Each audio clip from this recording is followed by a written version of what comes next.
Hello, I am Jenica from Cornerstone Nutrition and Dietetics.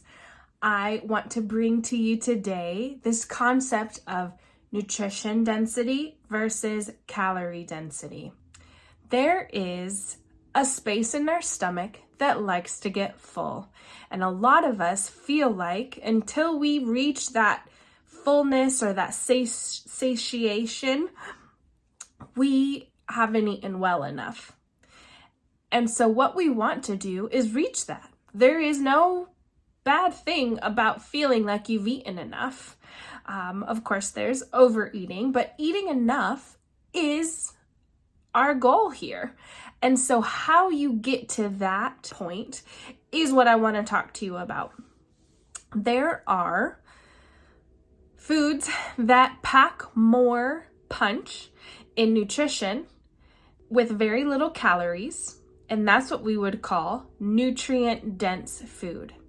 Then there also are foods that pack a lot of calorie punch with very little nutrition. We want to fill up your stomach with a lot of nutrition that doesn't have a lot of calorie punch. So an example of that is these nifty Steam Fresh bags. There's many different kind of versions of these. I've just had this bag for a very long time for demonstration purposes. But this entire bag is cooked in 5 minutes, and in the ingredients, it is just the food. There is no added anything. So when I look at the nutrition label, this tells me that this entire bag, which is 12 ounces, this entire bag gives us 140 calories, 4 grams of protein, and 8 grams of fiber. So there's a lot of good things here, and it also has 0 grams of fat. So you get a lot of good with a lot of bulk with very little calories. So this is what we would call nutrient-dense foods, while having low caloric value. While I'm a big fan of chips, I love chips, they have their place and they have their portion. Because if you were to try to get full on chips, you are going to get a lot of calorie punch for not a lot of nutrition.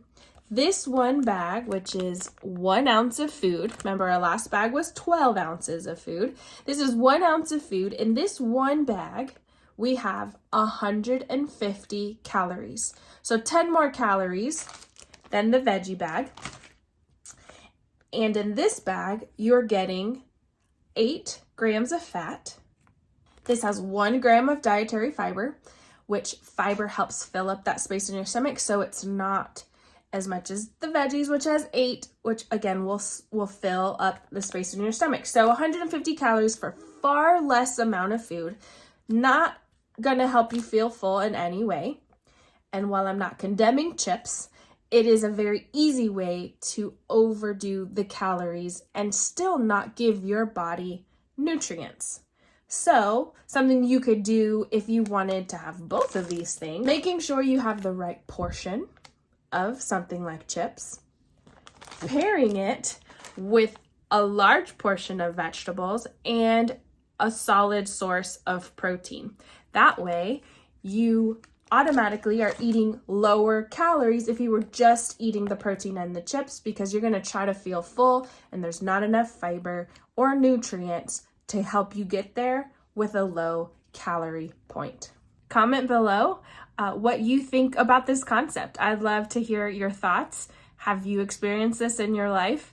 If you have any more questions, you can also use the information below to contact Cornerstone Nutrition and Dietetics, and maybe even have a conversation with me if you are interested in learning more about these concepts of nutrition to help you with your health goals for life.